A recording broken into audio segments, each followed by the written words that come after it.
الحمد لله رب العالمين والصلاة والسلام على سيد الأنبياء والمرسلين وعلى آله وأصحابه وأزواجه وذرياته ومن تبعهم بإحسان إلى يوم الدين. أعوذ بالله من الشيطان الرجيم. بسم الله الرحمن الرحيم. يا أيها الذين آمنوا اتقوا الله ولتنظر نفس ما قدمت لغد واتقوا الله إن الله خبير بما تعملون. وقال الله تبارك وتعالى يا أيها الإنسان إنك كادح إلى ربك كدحا فملاقيه. صدق الله العظيم وصدق رسوله النبي الكريم ونحن على ذلك لمن الشاهدين والشاكرين والحمد لله رب العالمين. میرے محترم دینی بھائیوں، قرآن کریم کی 28 اور 30ویں پارے کی دو آیتیں آپ کے سامنے تلاوت کی. اس میں اللہ تبارک و تعالی انسان کو اس کے انجام کی تیاری کی یاد دہانی کرا رہے کہ تو دنیاوی زندگی میں ہمیشہ رہنے کے لیے نہیں آیا. یہ مختصر سی زندگی پوری کر کے تجھے ہمیشہ ہمیشہ کے لیے اپنے رب کائنات کے پاس جانا ہے، اور جو زندگی تو دنیا میں گزار کر آیا ہے اس کا مکمل حساب دینا ہے. قرآن کی آیتیں اسی نظام کو، اسی سسٹم کو ہمیں یاد دلا رہی ہیں. چنانچہ 30ویں پارے کی جو آیت میں نے آپ کے سامنے پڑھی، اس میں اللہ فرماتے ہیں یا ایھا الانسان انک کادح الی ربک کدحا فملاقیہ. اے انسان، تو رفتہ رفتہ، آہستہ آہستہ اپنے رب کی طرف جا رہا ہے. فملاقی، اور عنقریب وہ وقت آئے گا کہ تجھے اپنے رب سے ملاقات کرنی. اے انسان، تو آہستہ آہستہ اپنے رب کی طرف جا رہا ہے، اور وقت آئے گا عنقریب کہ تجھے اپنے رب سے ملاقات کرنی. پھر آگے پوری آیت 30ویں پارے میں فَأَمَّا مَنْ أُوتِيَ كِتَابَهُ بِيَمِينِهِ فَسَوْفَ يُحَاسَبُ حِسَابًا يَسِيرًا. جس کو اس کے نامۂ اعمال کل قیامت کے دن داہنے ہاتھ میں ملے گا، سیدھے ہاتھ میں ملے گا. فَسَوْفَ يُحَاسَبُ حِسَابًا يَسِيرًا. اللہ فرماتے اس کے حساب کو ہم انتہائی آسان بنا دیں گے. جب اللہ نے کہہ دیا کہ حساب آسان بنا دیں گے، پھر کیا ہے میرے بھائی؟ کیونکہ وہاں تو سب سے بڑی چیز ہی حساب کی ہے. سب سے بڑی چیز وہاں پر حساب کی ہے، اس سے بڑھ کر کوئی چیز نہیں. اسی لیے رسول پاک صلی اللہ علیہ وسلم نے ہم کو جو دعا سکھائی، یہ سکھائی کہ دعا یہ مانگو اللہ سے کہ اللہ بغیر حساب کتاب کے جنت میں داخل کرائیے. ورنہ حساب دینے کی تو دور کی بات ہے. اگر اللہ سانسوں کا حساب لینے پر آ گئے، جو ایک سانس ہم اندر لیتے ہیں اور ایک سانس باہر نکالتے ہیں، ان سانسوں کے حساب لینے پر اللہ آ گئے تو کوئی آدمی اس کا حساب نہیں دے سکتا. پھر پوری زندگی کا حساب دینا تو بہت بڑی بات. تو دعا سکھائی کہ بغیر حساب کتاب کے جنت میں داخل ہو جائے. اللہ ایسا فیصلہ فرمائے. فَأَمَّا مَنْ أُوتِيَ كِتَابَهُ بِيَمِينِهِ فَسَوْفَ يُحَاسَبُ حِسَابًا يَسِيرًا. اللہ فرماتے اس کے حساب کو ہم آسان بنا دیں گے. تو قرآن کریم کی اس آیت میں انسان کو تعلیم دی گئی اس بات کی کہ تو رفتہ رفتہ اپنے رب کی طرف جا رہا ہے. فملاقی، اور عنقریب اپنے رب سے ملے گا. ہزاروں لاکھوں کروڑوں انسان ہمارے بیچ میں رہتے تھے، ہمارے باپ دادا رشتے دار. آج نہیں. آج ہم یہ بات بول رہے ہیں تو کل کوئی ہمارے بارے میں یہ بات بولے گا کہ کل وہ تھے، آج نہیں. ہر ایک کو جانا ہے. اس دنیا میں ہمیشہ کے لیے کوئی زندہ رہنے کے لیے نہیں آیا میرے بھائی، بلکہ دنیا ہی ہمیشہ کے لیے اللہ نے نہیں بنائی ہے. تو اللہ نے انسان کی آزمائش کے لیے، امتحان کے لیے اور خود اپنی پہچان کروانے کے لیے اللہ نے اس پورے کائنات کے نظام کو بنایا. اور اس پورے کائنات کے نظام میں اگر سب سے زیادہ کوئی امپورٹنٹ چیز اللہ کی بارگاہ میں اگر کوئی ہے تو وہ انسان کو کہہ دیا. یہ اتنی بڑی جو دنیا ہے اس کی حیثیت اللہ فرماتے ہمارے سامنے مچھر کے پر کے برابر، وہ بھی آپ کے سمجھانے کے لیے، ورنہ مچھر کے پر کی بھی کوئی حیثیت نہیں. اللہ کے نزدیک اس کی کوئی حیثیت نہیں. ہاں اتنا اللہ نے ضرور فرمایا کہ اے انسان، یہ پوری کائنات میں نے تیرے لیے بنائی. پوری کائنات، یہ اتنے بڑے بڑے آسمان، زمین، چاند، ستارے، یہ بڑے بڑے دریا، سمندر، مچھلیاں، تمام چیزیں کائنات کی، بڑے بڑے پہاڑ جو ہیں، اللہ فرماتے ہیں یہ تمام میں نے صرف انسان کے لیے بنایا. اور انسان کو بھی اس کا مقصد یاد دلایا کہ تو بھی یاد رکھ کہ تجھے میں نے صرف اپنی عبادت کے لیے پیدا کیا. وما خلقت الجن والانس الا ليعبدون، کہ ان جناتوں کو اور انسانوں کو صرف اور صرف میں نے اپنی عبادت کے لیے پیدا کیا اور کوئی دوسرا مقصد نہیں.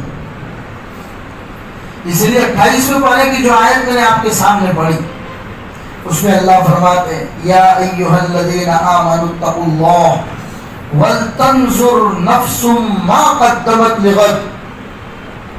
یا ایھا الذین آمنوا اتقوا اللہ، ایمان والوں کو کہا گیا ایمان والو اللہ سے ڈرو، اپنی دنیا کی زندگی اللہ سے ڈر کر گزارو. یہ ختم ہو جائے گی، اس کا حساب دینا ہے. اس میں خود اللہ بننے کی کوشش مت کرو، خود بھگوان بننے کی کوشش مت کرو. اس نے تمہیں بندہ بنایا ہے، بندے بن کر زندگی گزارو اور خوب اس سے ڈرو. اپنی پوری روٹین لائف ایسی بناؤ کہ تمہاری پوری زندگی تقویٰ کے اوپر. سیدنا عمر فاروق رضی اللہ تعالیٰ عنہ سے کسی نے پوچھا تقویٰ کیا ہے؟ قرآن میں اللہ بار بار کہتے ہیں ایمان والو تقویٰ اختیار کرو، تقویٰ اختیار کرو، اتقوا اللہ اتقوا اللہ. یہ تقویٰ ہے کیا؟ تو حضرت عمر نے فرمایا کہ کبھی جنگل گئے ہو؟ کہا ضرور گئے. کہا کہ کوئی خاردار راستہ، کانٹے والا راستہ ہو، وہاں سے گزرے ہو؟ تو کہا کہ ضرور گزرے. کہ جہاں پر کانٹے والا راستہ ہوتا ہے اور وہاں سے تم گزرتے ہو تو کیسے گزرتے ہو؟ تو انہوں نے کہا کہ ہم اپنے پورے دامن کو، کپڑے کو سمیٹ لیتے ہیں کہ ہمارے کپڑا کہیں نہ کہیں کانٹے میں الجھ نہ جائے، کہیں پھٹ نہ جائے. ہمارا کپڑا، ہمارا دامن کسی کوئی خار میں، کوئی کانٹے میں الجھ نہ جائے. ہم پورا اپنے آپ کو بچتے بچاتے چلتے. تو کہا کہ جیسے تم خاردار راستے پر، کانٹے والے راستے پر اپنے آپ کو بچا کر چلتے ہو، بس دنیا کی زندگی میں گناہوں سے اپنے آپ کو ایسے بچا کر چلو. یہی تو تقویٰ ہے اور اسی کی تو اللہ تعلیم دے رہے ہیں. یا ایھا الذین آمنوا اتقوا اللہ، اے ایمان والو اللہ سے ڈرو. پھر آگے آیت ہے وَلْتَنْظُرْ نَفْسٌ مَا قَدَّمَتْ لِغَدٍ، اور چاہیے کہ ہر انسان، ہر نفس یہ دیکھے میں نے کل کے لیے آگے کیا تیاری کر کے بھیجی. انسان کو دیکھنا چاہیے. وَلْتَنْظُرْ نَفْسٌ مَا قَدَّمَتْ لِغَدٍ. 28ویں پارے سورۃ الحشر کی آیت ہے. عام طور پر میں جمعہ کے دن پڑھتا بھی ہوں اس کو نماز میں. اللہ فرماتے وَلْتَنْظُرْ نَفْسٌ مَا قَدَّمَتْ لِغَدٍ. ہر نفس کو چاہیے کہ وہ تھوڑا سوچے، دیکھے میں نے کل کے لیے کیا تیاری کر کے بھیجی. اور کل کے لیے تیاری ہمیں خود کرنی ہے میرے بھائی. اولادوں کے اوپر چھوڑ کے نہیں جانا ہے. اولاد 10 دن 20 دن اگر بہت نیک ہوئی تو مہینہ 2 مہینہ قبر پر آئے گی، فاتحہ پڑھ کر چلی جائے گی. باپ کے انتقال کا سال پورا ہوا تو ایک مرتبہ دعوت کرا دے گی اور وہ بھی خود نہیں پڑھے گی، مول صاحب کو فون کرے گی، مول صاحب 40 مرتبہ یاسین شریف پڑھا دیں نا، میں 100 روپے کی جلیبی بھیج دوں گا. خود ٹائم نہیں ہے باپ کے لیے پڑھنے کا. خدا دنیا کا نظام ہے میرے بھائی، ہر انسان اپنے لیے جیتا ہے. اللہ ہماری اولادیں ایسی بنائے. صدقہ جاریہ ہے، نیک اولاد ہونا یہ صدقہ جاریہ ہے. اگر آپ کے مرنے کے بعد بھی آپ کی اولاد آپ کے قبر پر آ کر کچھ پڑھتی ہیں، آپ کے لیے پڑھ کر بھیجتی ہیں، آپ سے بڑا اس کائنات کا مالدار آدمی کوئی نہیں۔ سب سے بڑے کائنات کے تلنگر ترین انسان، مالدار ترین انسان آپ ہیں کہ آپ کی اولاد آپ کے مرنے کے بعد کچھ نہ کہیں تو کم از کم 3 مرتبہ سبحان اللہ پڑھ کر اپنے اللہ سے دعا کرتی ہے، اللہ سبحان اللہ تو وہ ہے جو آسمان اور زمین کو بھر دیتا ہے، اس کا ثواب تو میرے باپ کو قبر میں عطا فرما۔ اگر اولاد یہ کرتی ہیں، آپ دنیا کے کامیاب ترین انسان، ورنہ امید نہیں رکھنا ہے، جو کرنا ہے خود کر کے جانا ہے میرے بھائی۔ میں ایک واقعہ بھی آپ کو سناتا ہوں۔ عام طور پر گرمیوں کے زمانے میں ایک صاحب اپنے گھر سے دکان کے لیے نکلے، دیکھا کہ ایک ٹھیلے پر بہترین بڑے بڑے انگور بک رہے ہیں۔ انہوں نے یہ 2 کلو انگور لیا اور گاڑی گھمائی اور گھر جا کے بیوی کو 2 کلو انگور دے دیا۔ آفس چلے گئے، شام کو دفتر سے واپس آئے، دسترخوان پر کھانے کے لیے بیٹھے تو بیوی کو کہا کہ لاؤ انگور لاؤ، ذرا انگور کھاتے ہیں۔ تو بیوی نے کہا کہ انگور تو بچوں نے اور ہم نے ختم کر دی، بہت میٹھے اور اچھے لائے تھے آپ، ہم نے ختم کر دیے۔ کوئی بات نہیں، کھانے سے فارغ ہوئی، اپنی تجوری کھولی، اس میں جو کچھ رقم نکالی اور کیا معلوم کہاں چلے گئے، 10 منٹ کے بعد واپس آئے۔ بیوی محترمہ نے پوچھا کہ کہاں گئے تھے؟ کہا کہ آخرت کی تیاری کرنے گیا تھا، کچھ روپیہ بچا کر کباڑ میں رکھا تھا، جا کر مسجد کی تعمیر ہو رہی تھی وہاں پر دے کر آ گیا۔ کہا کہ جب 2 کلو انگور میں سے ایک دانہ تم میرے لیے بچا کے نہیں رکھ سکتے ہو تو میرے مرنے کے بعد تم میرے نام کے کیا صدقہ کرو گے؟ 2 کلو انگور جو میں نے صبح لا کے دسترخوان پر رکھے تھے، اگر تم باپ کی سوچتے تو کچھ نکال کے رکھ دیتے، باپ شام کو واپس آئے گا تو دسترخوان پہ اس کو پیش کریں گے۔ جب ان انگور میں سے 2 دانہ تم میرے لیے بچا کر نہیں رکھ سکتے ہو تو میرے مرنے کے بعد تم میرے لیے کیا صدقہ جاریہ کرو گے؟ آج سے میں نے سوچ لیا اپنی تیاری خود کروں۔ تو اسی کو قرآن میں اللہ فرما رہے وَلْتَنْظُرْ نَفْسٌ مَا قَدَّمَتْ لِغَدٍ وَاتَّقُوا اللَّهَ۔ ہر انسان کو چاہیے کہ وہ سوچے کہ اس نے آگے کی کیا تیاری کر کے بھیجی ہے۔ ان اللہ خبیر بما تعملون، اللہ تمہارے اعمال پر باخبر ہے، تم کیا کرتے ہو اور کیا نہیں کرتے۔ پھر آگے آیت کیا ہے؟ وَلَا تَكُونُوا كَالَّذِينَ نَسُوا اللَّهَ فَأَنسَاهُمْ أَنفُسَهُمْ أُولَٰئِكَ هُمُ الْفَاسِقُونَ۔ ان لوگوں کی طرح مت بنو جنہوں نے اللہ کو بھلا دیا، اللہ نے ان کو بھلا دیا۔ کتنی بڑی آیت ہے میرے بھائی۔ جس دن اللہ ہم کو بلانے پر آ گیا نا، ایک قطرہ پانی کا محتاج بنا دے گا وہ، یہ تو اس کا کرم ہے۔ گناہوں کے انبار میں جی رہے ہیں، گناہوں کا پلیدہ اپنے سر کے اوپر ڈال کر گزر رہے ہیں، عزت کی روٹی کھلاتا ہے، معاشرے میں اس نے عزت بنا کے رکھی۔ ورنہ اندرونی جو گناہ ہیں اگر وہ لوگوں کے سامنے ظاہر کرتے تو لوگ تھوکنا بھی گوارا کرتے۔ اس کا کرم ہے کہ ستاری کا معاملہ کرتا ہے، چھپانے کا معاملہ کرتا ہے۔ اسی لیے فرمایا وَلَا تَكُونُوا كَالَّذِينَ نَسُوا اللَّهَ فَأَنسَاهُمْ أَنفُسَهُمْ۔ مت بنو ان لوگوں کی طرح جنہوں نے اللہ کو بھلا دیا، بس اللہ نے ان کو بھلا دیا۔ اور یہ لوگ کون ہیں؟ أُولَٰئِكَ هُمُ الْفَاسِقُونَ، یہ فاسق لوگ۔ آگے اور فرمایا لا يستوي اصحاب النار واصحاب الجنہ، جہنم والے اور جنت والے دونوں برابر نہیں ہو سکتے۔ لا يستوي اصحاب النار واصحاب الجنہ وتلك الامثال نضربها للناس۔ اس طریقے کی مثالیں اللہ اپنے بندوں کے سامنے کھول کھول کر بیان کرتا ہے تاکہ کچھ نصیحت حاصل کر لے۔ یہ باتیں آئندہ زندگی کی کچھ نہ کچھ تیاری ہم سب کو کرنی چاہیے۔ یہ اس لیے کہی جا رہی ہے میرے بھائیوں کہ سال پورا ہونے والا ہے۔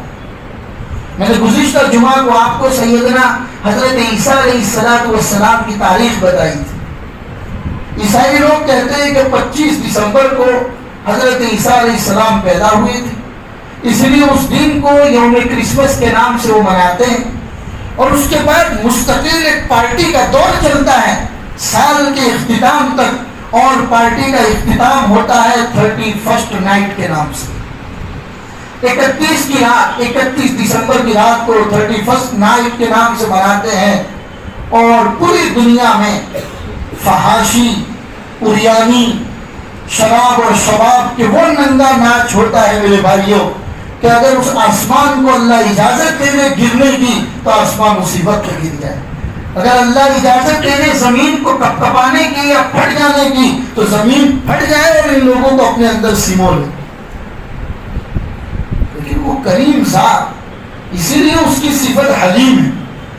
اللہ کی صفت جو حلیم ہے، حلیم کا مطلب ہوتا ہے برداشت کرنا، وہ بہت برداشت کرتا ہے بندوں کو، ورنہ بندہ جس انداز سے اس کی سرزمین پر رہ کر اسی کی نعمتوں کو استعمال کر کے گناہ کرتا ہے تو زمین کو تو حق تھا کہ وہ پھٹ جائے اور اس کو اپنے اندر لے، لیکن وہ اللہ سب برداشت کرتا ہے۔ شاید یہ محمد رسول اللہ کی اس دعا کا اثر ہے، اے اللہ میری قوم کو، میری امت کو ایک ساتھ ہلاک مت کرنا۔ محمد رسول اللہ کی اس دعا کا اثر ہے، جنہوں نے دعا کی دی اللہ آپ نے قوم عاد کو برباد کیا، قوم سمود کو برباد کیا، قوم لوط کو برباد کیا، نہ جانے کتنی قومیں آئی اس کائنات کے اندر اور انہوں نے گناہ کیے، اے اللہ کبھی کسی پر آندھی مسلط کر دی، کبھی کسی پر زلزلہ مسلط کر دیا، کبھی کسی پر ایسی ہوا مسلط کر دی کہ آپس میں ٹکرا کر مر گئی۔ اے اللہ میری امت محمدیہ کے ساتھ ایسا مت کر۔ یہ محمد رسول اللہ کی دعا کا اثر ہے کہ اس کی سرزمین پر فحاشی اور عریانیت کے ایسے ننگے ناچ ہوتے ہیں، پھر بھی وہ برداشت کرتا ہے اور بندے کو صبح ایک اور عزت کے ساتھ اٹھاتا ہے۔ لہذا میرے بھائیوں 31 منانا یہ تمام چیزیں یہ اسلامی تہذیب نہیں ہے، یہ غیر قوم کی تہذیب لفظ بول کر یہ لفظ تہذیب کی توہین ہے، یہ لفظ کلچر کی توہین ہے۔ میں تو اس کو چھچوڑا پن کہتا ہوں، یہ چھچوڑا پن ہے۔ انسان جس کو اللہ نے ایمان جیسے عظیم دولت سے نوازا ہو، اس کو تو زندگی کا 24 گھنٹہ ختم ہو تو فوراً اس کی سوچ اس بات کی طرف جاتی ہے، اللہ میری زندگی کا ایک دن اور کم ہو گیا۔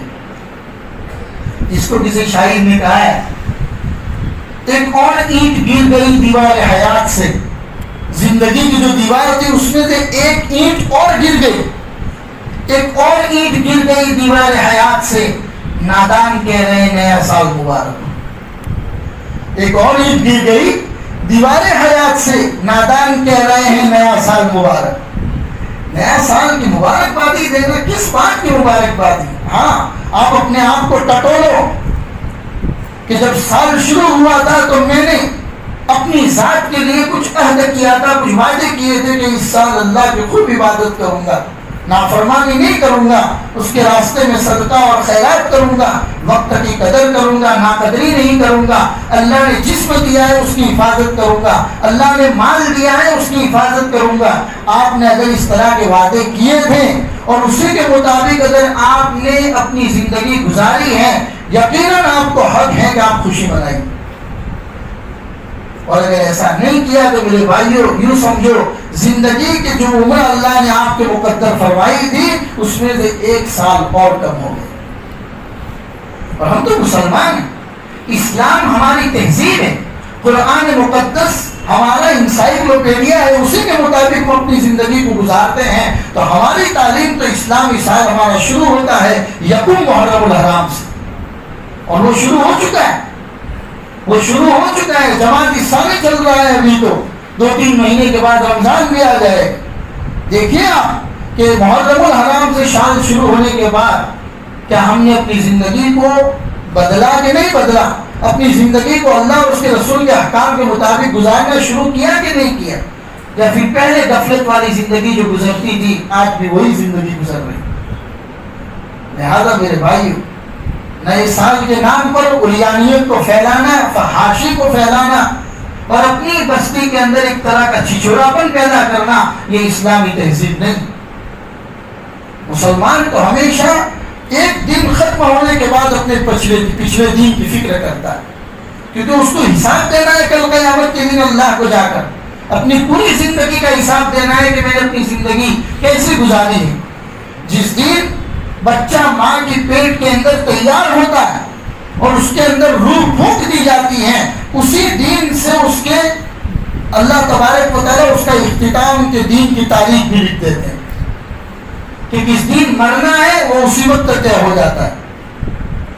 عقل مند انسان تو وہ ہے کہ سال پورا ہونے کے بعد فوراً سوچے، نہیں ہے کہ 22 سال کا ہو گیا تو آج میرا برتھڈے ہے، برتھڈے کے نام پر نئی نئی چیزیں اپنی قوم اپنی بستی کے اندر پیدا کی جاتی ہیں، اور خود تو گمراہ ہو رہے ہیں، آئندہ آنے والی نسل، یہ نوجوان بچے جو کل کے معمار ہیں، کل کا جو فیوچر ہے، اس فیوچر کو پلان کرنے والے بچے ہیں، ان بچوں کے ذہن و دماغ کے اندر ایسی ناپاکیوں کو بھرا جا رہا ہے۔ خود پکڑ کے لے جاتے ہیں کیک کی دکان پر، اس سے کیک خریدواتے ہیں، اس کے ہاتھ کٹواتے ہیں، ٹی وی اور سیریلوں کے اندر جو ڈرامے دیکھتے ہیں وہ ڈرامے خود اپنے گھر کے اندر پیدا کرتے ہیں۔ میرے بھائی، اگر آپ کو صحیح معنی میں برتھ ڈے منانا ہے تو بچے کو کہو کہ بیٹا اب تم 6 سال کے تھے، اب تمہارا 7واں سال شروع ہوا، محمد رسول اللہ کی تعلیم کے مطابق اب تمہاری نماز کی نگرانی کی جائے گی۔ 9 سال پورے ہوئے، 10ویں سال کے اندر بچے نے قدم رکھا، اس کو بٹھاؤ اور سمجھاؤ، بیٹا اسلامی تہذیب یہ کہتی ہے اب تم 10 سال کے ہو گئے، اب تمہارے بستر کو الگ کر دیا جائے گا، اب اگر تم نے نماز میں کوتاہی کی تو ہم تمہیں چماٹ ماریں گے، ہم تمہارے مار کر تمہاری پرورش کریں گے، اب تک تو تم نے نماز کے لیے ہم نے تمہارے اوپر ہاتھ نہیں اٹھایا، اب تم 10 سال کے ہو چکے ہو، اب اگر نماز میں کوتاہی کرو گے تو ہم تمہارے اوپر ہاتھ اٹھائیں گے۔ بچے کی پرورش کی جاتی ہے اس بات پر، اور کہو کہ بیٹا 14 سال پورے ہو گئے، 15ویں سال کے اندر اب تم قدم رکھ رہے ہو، شریعت کی نظر میں تم بالغ ہو چکے ہو، اب تمہارے اچھے اور برے تمام اعمال اللہ کے وہاں پر جو فرشتے ہیں کرام اور کاتبین وہ لکھتے ہیں، اچھے اعمال کو بھی لکھتے ہیں اور برے اعمال کو بھی لکھتے ہیں۔ اب تم نماز میں کوتاہی نہیں کر سکتے۔ یہ چیزیں بچوں کو سکھانی ہوتی ہے، یہ اسلامی تہذیب ہوتی ہے میرے بھائیوں، اور یہ تمام چیزیں سکھانے کے بعد ایک ایسی نسل اور ایک ایسا فیوچر تیار ہوتا ہے کہ آپ اپنی قبر میں چلے جاؤ گے، برسوں تک یہ آپ کی قبر کے اوپر آ کر فاتحہ پڑھیں گے۔ یہی بچے زندگی میں آپ نے کچھ کیا نہیں اور مرنے کے بعد یہ تمنا رکھتے ہو کہ میری اولاد میری قبر کے اوپر آ کر فاتحہ کیوں نہیں پڑھتی، لوگوں کے بچے اپنے ماں باپ کی قبر پر جاتے ہیں، میرے بچے کہاں گئے، کوئی مجھے پڑھ کر بھیجنے والا نہیں ہے۔ یہ آپ ہی کی پرورش کا نتیجہ ہے، اس کی فکر کرنے کی ضرورت ہے میرے بھائی۔ ہم حالات سے بھی سبق نہیں لیتے۔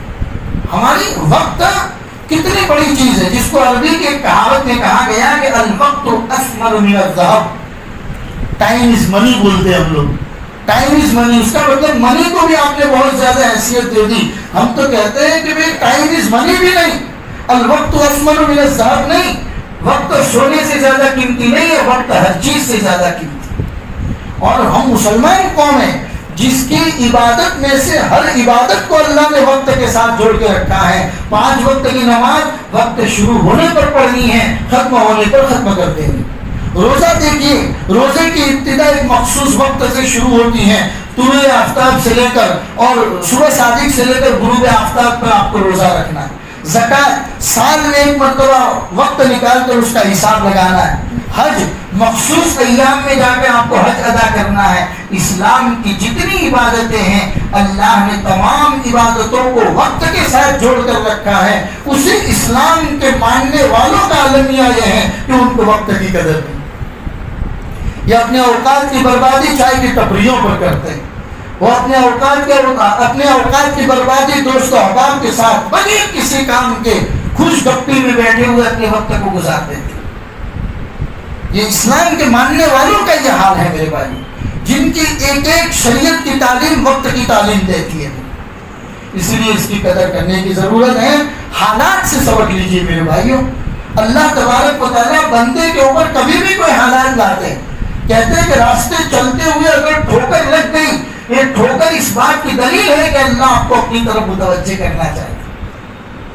حالات سے جو آدمی سبق لیتا ہے وہ آدمی، وہ قومیں ہمیشہ ترقی کرتی ہیں۔ ورنہ ہم لوگوں کے بارے میں شاید علامہ اقبال نے کہا تھا، اے موج حوادث ان کو بھی 2-4 تھپیڑے ہلکے سے، کہ حوادث کی موج ایسے لوگوں کو 2-4 تھپیڑے لگنے چاہیے۔ اے موج حوادث ان کو بھی 2-4 تھپیڑے ہلکے سے، کچھ لوگ ابھی تک ساحل سے طوفان کا نظارہ کرتے ہیں. ہم لوگ گویا کہ سمندر کے ساحل پر کھڑے ہو کر طوفان کے آنے کا انتظار کر رہے ہیں. جو طوفان گزر چکا اس سے سبق لینے کے ہمارے اندر سکت اور طاقت نہیں. اس کی فکر کرنے کی ضرورت ہے میرے بھائی. لہذا یہ 31 کے نام پر اس طرح کی بےہودگیوں کو پیدا کرنا اپنے اندر، یہ تمام ایک چھچوراپن ہے. ایک نئی تہذیب کے نام پر اپنے آپ کو اور اپنے بچوں کو ڈالنا ہے. اس سے بچنا چاہیے. اگر ایسا کرنا ہی ہے تو اس رات میں 2 رکعت صلاۃ الحاجہ یا صلاۃ الشکر کے نام سے پڑھیے. اے اللہ یہ پورا سال گزر چکا، تیرا فضل و کرم ہے کہ تم نے ٹوٹی پھوٹی صحیح عبادتوں کی توفیق عطا فرمائی. اے اللہ ایک نیا سال شروع ہو رہا ہے، ہم تیرے دربار میں یہ وعدہ کرتے ہیں کہ آئندہ تیرے ناراضگی والے کام نہیں کریں گے، تجھے خوش کرنے والے کام کریں گے. یہ عزم مصمم کے ساتھ، اس پکے ارادے کے ساتھ نئی تاریخ اور نئے دین کو شروع کرنے کی ضرورت ہے. اگر ہم ایسا کرتے ہیں تو دنیا کے عروج پر، دنیا کے مستقبل کو اور فیوچر کو بنانے میں ایک نیا ورق اور ایک نئی تاریخ ہم لکھنے والے لوگ ہوں گے. اور اگر ایسا نہیں کرتے ہیں تو ہمارا حال بھی ایسا ہوگا جیسے ایک بھیڑ اور بکری ایک طرف چلتی ہیں، ہم بھی ان کے پیچھے چلے جاتے. اور نعوذ باللہ ہم اپنی باڈی لینگویج سے لوگوں کو یہ کہنے کی کوشش کرتے ہیں، نعوذ باللہ 1000 مرتبہ نعوذ باللہ، کہ شاید مجھے اور آپ کو اسلامی تہذیب اور تمدن اور اسلامی کلچر سے پیار نہیں ہے، آپ کسی اور کلچر کے دل دادا ہیں. لہذا میرے بھائی عزم مصمم کرو، پکا ارادہ کرو. نئے سال کے اندر اللہ تبارک و تعالیٰ سے اپنے پچھلے گناہوں کی سچی اور پکی توبہ کریں اور ایک نئی زندگی شروع کریں گے اور اس کا وعدہ اللہ کے ساتھ کریں گے. اور حساب لو، دنیا کی تمام کمپنیاں تمام چیزوں کا حساب لیتی ہے کہ گزشتہ 1 سال کے اندر ہم نے کتنا پروفٹ کمایا اور کتنا ہمیں لاس ہوا. پروفٹ اور لاس کو سامنے رکھتی ہیں اور اس کے ریزنس کے اوپر غور و فکر کیا جاتا ہے کہ اگر پروفٹ ہوا تو کیسے ہوا، اس پروفٹ کو آگے کیسے بڑھایا جائے. اپنے تمام امپلائی کو بلا کر اس کے اوپر غور و فکر کیا جاتا ہے. نقصان ہوا، لاس گیا تو اس پر بھی میٹنگ بلاتے ہیں، بٹھاتے ہیں. تو میرے بھائی یہ تو ہماری زندگی ہے، اس زندگی کا پورا کچا چٹھا اللہ کے پاس لکھا ہوا ہے. کل قیامت کے دن اس کا حساب دینا ہے. لہذا ہمیں بھی اس کی حساب کرنے کی ضرورت ہے. اور اسی لیے ہمارے اکابرین محاسبہ نفس بتاتے ہیں کہ رات کو بستر پر اوپر جب جاؤ، لیٹنے سے پہلے، سونے سے پہلے جب آپ لیٹے ہوئے بستر پر 2 منٹ کم از کم اپنے آپ کے لیے نکالو. پورے دن میں نے کیا کیا؟ کاروبار پہ گیا، کمائی کی، حلال کمایا، حرام کا، کہیں کسی کو دھوکہ تو نہیں دیا میں نے. حلال کما کر اگر اپنے گھر میں لے کر آیا، اللہ تیرا شکر ہے کہ تو نے مجھ سے حلال کمائی دلوائی تاکہ میرے بچوں کی صحیح پرورش. حرام کمائی اگر ہو گئی ہے، اسی وقت پکا ارادہ کرو کل اسے واپس کریں گے اور آئندہ ایسی کوئی کمائی ہمارے گھر کے اندر نہیں آئے گی. نماز 5 وقتہ پڑھی کہ نہیں پڑھی، اس کا حساب اپنے بستر کے اوپر بیٹھ کر کرو. نماز پڑھی الحمدللہ، اللہ تیرا شکر ہے. نہیں پڑھی، اے اللہ کوتاہی کو معاف فرما، آئندہ کل سے انشاءاللہ نماز میں کوتاہی نہیں کریں. پورے دن میں اگر اپنی ذات سے کسی کو ستایا ہے، پکا ارادہ کرو صبح اٹھتے ہی اس سے معافی مانگیں گے. نہیں ستایا ہے، اللہ تیرا شکر ہے کہ میری ذات سے میں نے کسی کو تکلیف نہیں پہنچائی. یہ ہے محاسبہ نفس، اسی کا حساب کرنا ہے. اگر ایسا ہم کرتے ہیں تو کامیاب زندگی گزار رہے ہیں، اور اگر نہیں کر رہے ہیں تو ہم سے بڑا خسارہ اور نقصان والی زندگی کوئی نہیں گزار رہا ہے. اللہ کہنے سننے سے زیادہ ہم سب کو عمل کی توفیق عطا فرمائے. وصلی اللہ علی النبی الکریم وعلی آلہ واصحابہ اجمعین برحمتک یا ارحم الراحمین.